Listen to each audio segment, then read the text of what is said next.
My name is Mary Corrado. I am an interior decorator here in Portland, Oregon, and I am also a graduate of Amy Howard's Old World Finishing course. Today, I would love to share a process that I did on a side table, and it is using Amy's one-step paint, Amy's cracked patina, and continuing with aging and gilding and all that really, really pretty finishes. Okay. Now this, unfortunately, is so large I'm unable to lift it, but this is the side table that I did. It already had some really pretty antique mirror on top. So what I decided I wanted to do was use Amy's one-step black paint, use cracked patina so I'm able to texture this paint, and then I came back and gilded with sterling silver gilt, aged it, acid etched it, waxed and dusted, and this is what you get. While I'm cleaning this off, we would love it if you said hi, you told us your name, where you're from, and if you would like to go into a drawing. If you share this video with 3 friends, you will get some of Amy Howard's black one-step paint. So you can get started on trying this all out for yourself. You will love it. Okay, let me get a good part of this clean where I'm going to show you how to paint. I'm not going to do the whole thing, obviously. We won't have time for that, but hopefully this will help you and you will understand. When you can see the process, you'll understand it better. Okay, cleaned with the clean slate. Now let me get my black one-step. Give it a little shake. And Amy suggests using a synthetic brush to do this. It does the best finish. Now this is my one-step, obviously very much used, but this is what it looks like. Has the color on the side. Okay, Amy likes to use the 1.5 inch synthetic, and so I recommend that also. Okay, you can add this to a bowl, add a little bit of water if you would like. I tend to just kind of go straight on. It seems to work fine for me, but this is totally up to you. This is your preference. Okay, just dip, unload, offload a little, and just start to paint.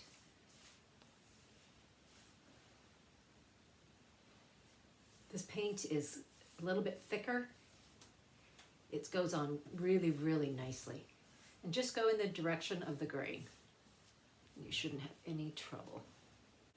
Normally you would take at least 20 minutes between coats to let it dry. You'll have the best result if you do that. Okay, just give me a second. I'm going to dry this off. Okay. Let me see, obviously this part is not dry. Okay. Let me brush that down just so I'm not left with a big mess on there. Okay. I'm going to put our next layer on. That is Amy Howard's cracked patina. Now this is a solution that goes on and it will crack the paint when you do this, like Amy says, as an Oreo. This is the middle layer of your Oreo. One layer of black, cracked patina, another layer of black, and then it works into the texture. So you can pour a little bit of this into your cup or your bowl, whatever you have.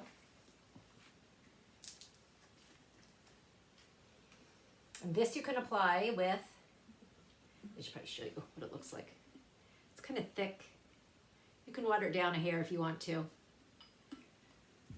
You don't have to. If you do, just use tap water. Now I'm going to take a small chip brush, get it onto my brush, and then paint onto here. I should turn it so you guys can see it.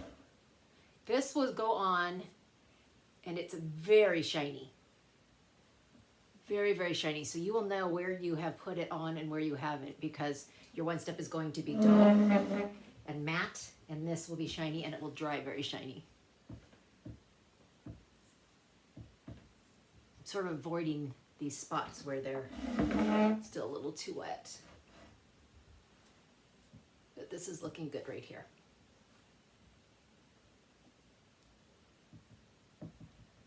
Okay. This takes about 20 minutes to dry also. So once again, I'm going to hit it with a blow dryer and try and speed up the process.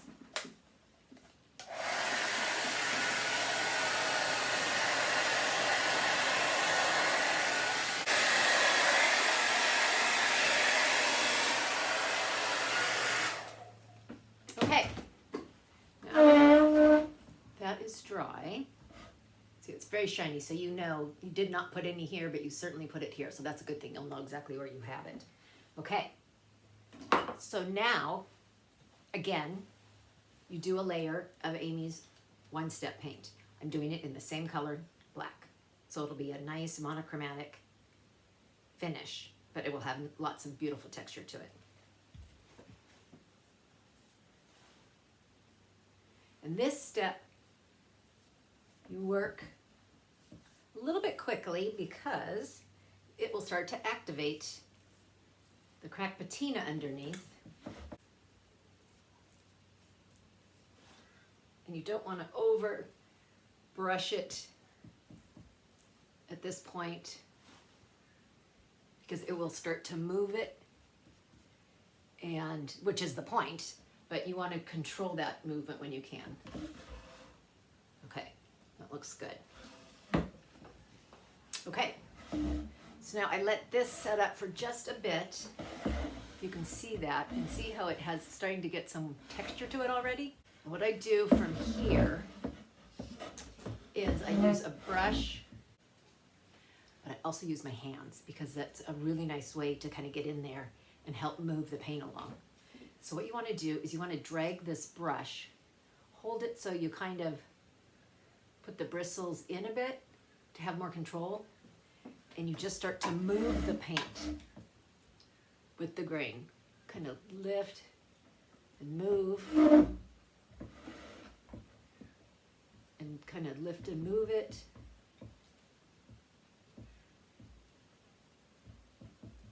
And keep going.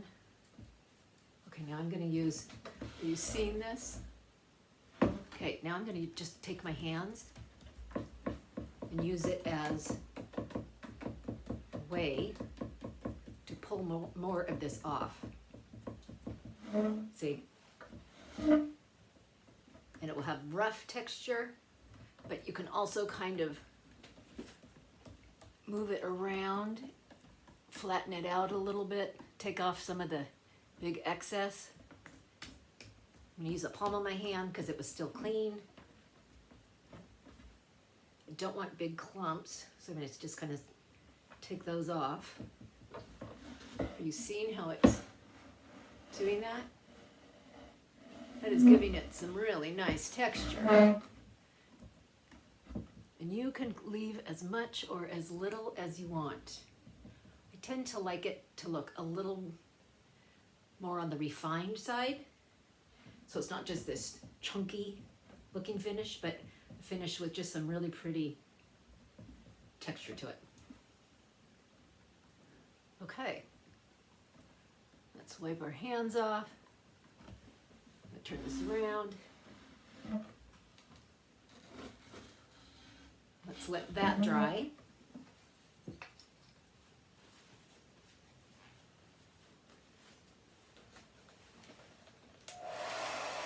Sorry for all the blow drying.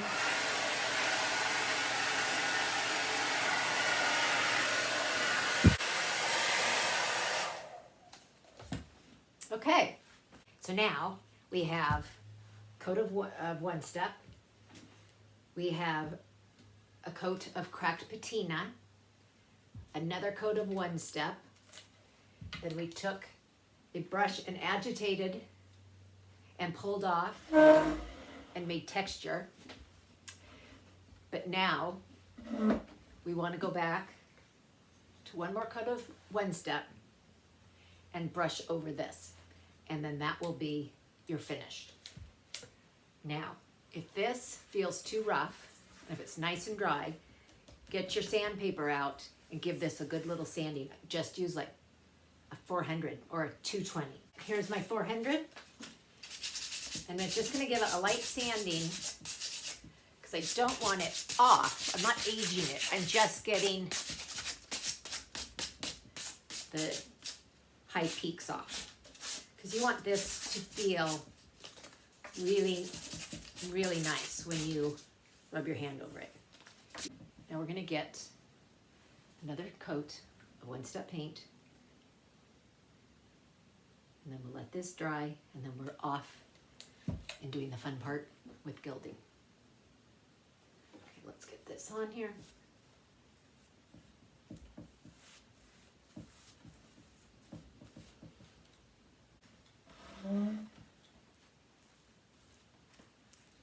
Just nice,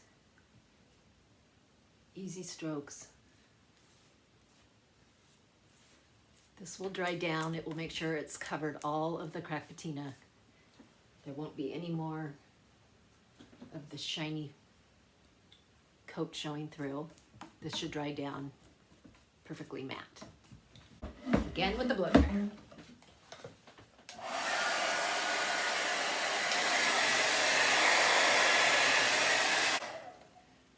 There we go. Now this is pretty dry. It should be ready to gild. Now I have to say, it actually isn't 100% dry, but we will continue with the process. And like I said, just really take your time, take care. These are the steps. Just take time between steps. It will turn out beautifully. This is the fun part. This is where we now get to gild. If you haven't gilded, you're in for a treat. You're gonna need, I use a small artist brush, sterling silver leaf from Amy Howard's Maker Studio. This may be Amy Howard at home too, it is. And also a Maker Studio Gilding Size. This is the glue that you use for your leaf. So you start with your Gilding Size, and it just looks like a white glue, a thin white glue. Okay? What you're going to do, and put my size right on here.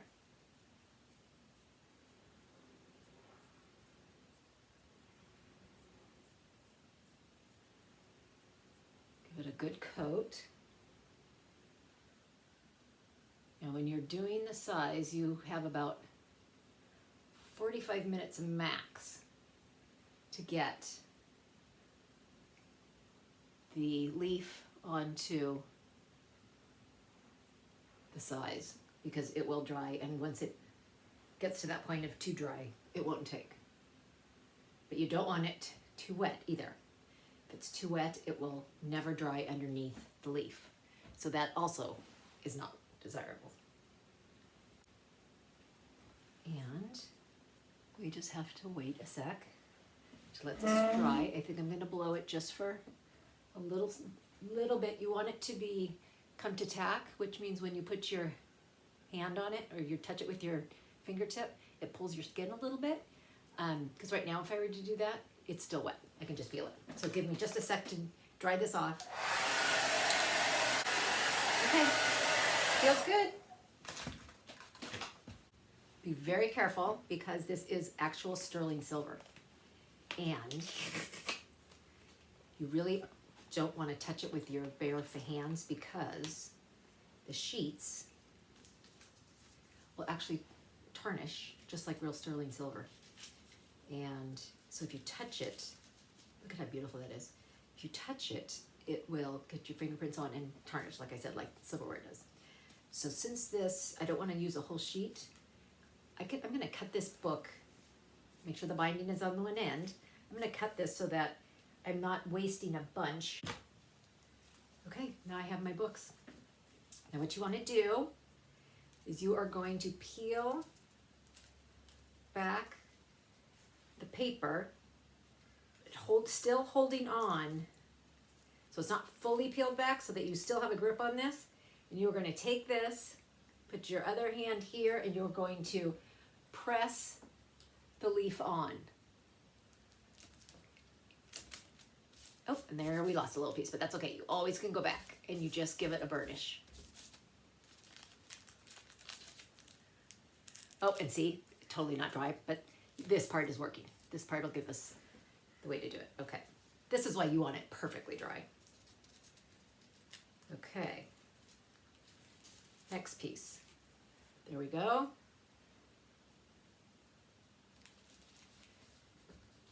And there you go.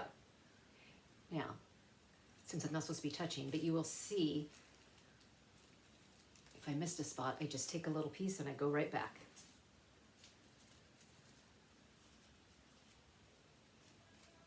Okay, just keep going. This stuff is a little bit tricky. Wants to fly away.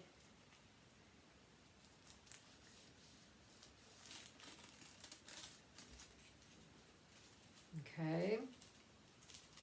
Be careful. Go back with a piece of the tissue. Give it a burnish. Burnish it down.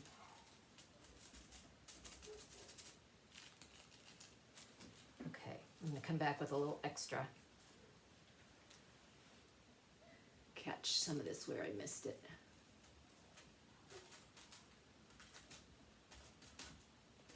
Okay, now I'm going to take a little dry brush. This is just another little dry brush that I have. I'm going to brush off the excess.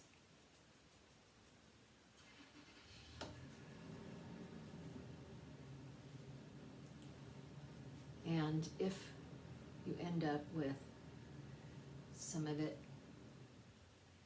right here, like if it gets stuck, I just take my one step and paint right over it. Okay, let me turn this. Okay. Make sure that's kind of burnished down. I'll take my rag, a clean rag, and just kind of go over it a little bit. Okay. We can go back for all that stuff later. Okay. So now we have a beautiful rim of sterling silver. Okay, we next are going to take our zinc antiquing solution, and we are going to, you can pour some in a cup and dip your rag in. I'm just going to pour it right on the rag. This is blue. It will turn your nails blue, so you might want to wear gloves. But you just go along and put it on the sterling silver gilt.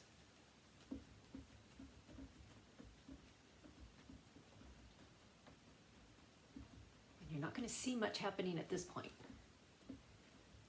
It's the next step.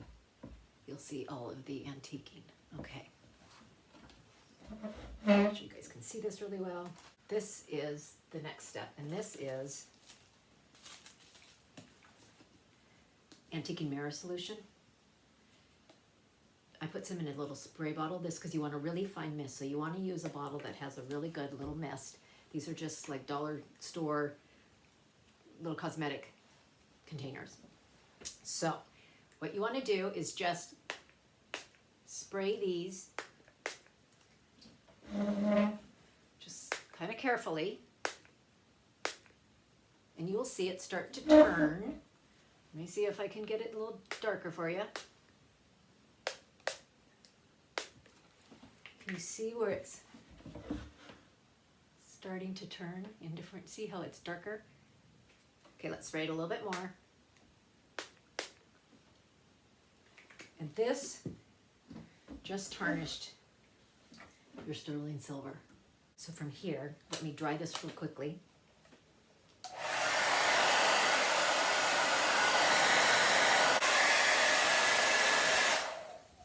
Okay. Hopefully that is dry enough to do the next step. Now, I like this a little more toned down, and I just want to tell you, here's a hint. Never use sandpaper. What is this called? Never use sandpaper when you do gilding. Always use a 4/0 steel wool. That's it. This will completely take it off. It will ruin the whole job. Don't even think about it. 4/0 steel wool, and with a light hand. Okay, now I'm just hoping that it's really humid here today, and so I'm just hoping that this will come off nicely. I'm not going to press too hard, but it will just give it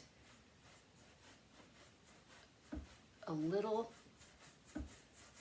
more aging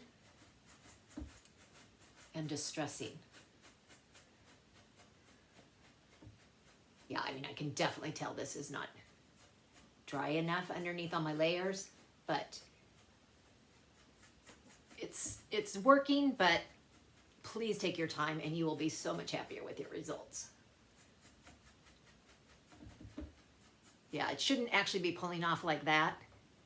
That means it was not dry enough.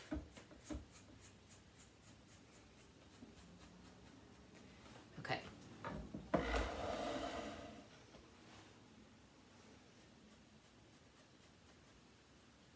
Okay, so there is your aged sterling silver antique.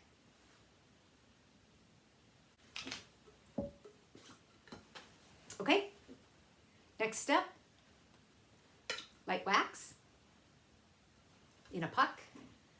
Use your light wax brush that's only used for light wax. Get some cardboard, always offload onto your cardboard. That way you will not get too much onto your surface. Just add it everywhere, not only on your gilding, but also on your painted surface. Here's Amy's dark wax. Load up your brush, offload it onto some cardboard,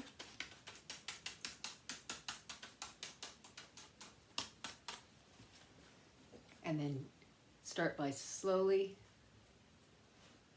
going over the edges. I'm going to turn this for just a sec to see. This will continue to darken your silver.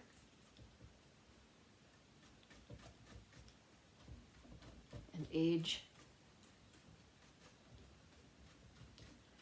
the painted finish. Okay.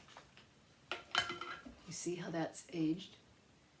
Now, you would not have those if this had been perfectly dry. So don't do what I did. Make sure you dry it. I know I've said that 100 times, but this is why you want to follow the steps just as it should be. Just as it should be. Okay. Almost done. We have one last step. Here we go. This is the final, and this is one of my favorite products. This is Dust of Ages. It is actually a dust. And this is to replicate all those years of dust buildup. It kind of gets stuck in the crevices and just gives it that really extra added antique look. It's quite amazing.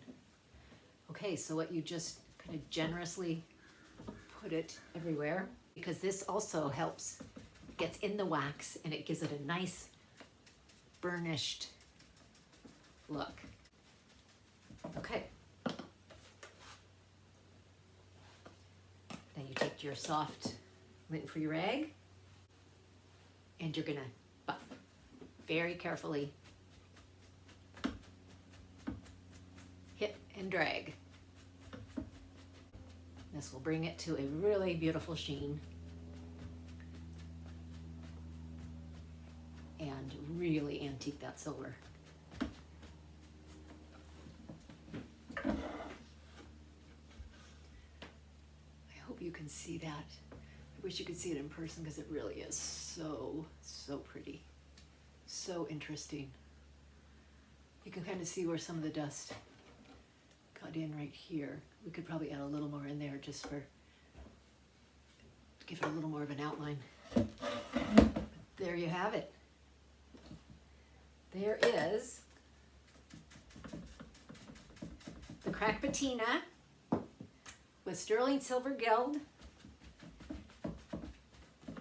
and it is beautiful. It really is absolutely beautiful. So you can turn your simple little side table with laminate top into a really lovely, lovely looking antique. So thank you so much for joining me. I know it was a little of a long process. It's a long one, but it's a good one. So good luck trying it yourself. Have fun. And we hope to see you again. Thank you so much. Bye-bye.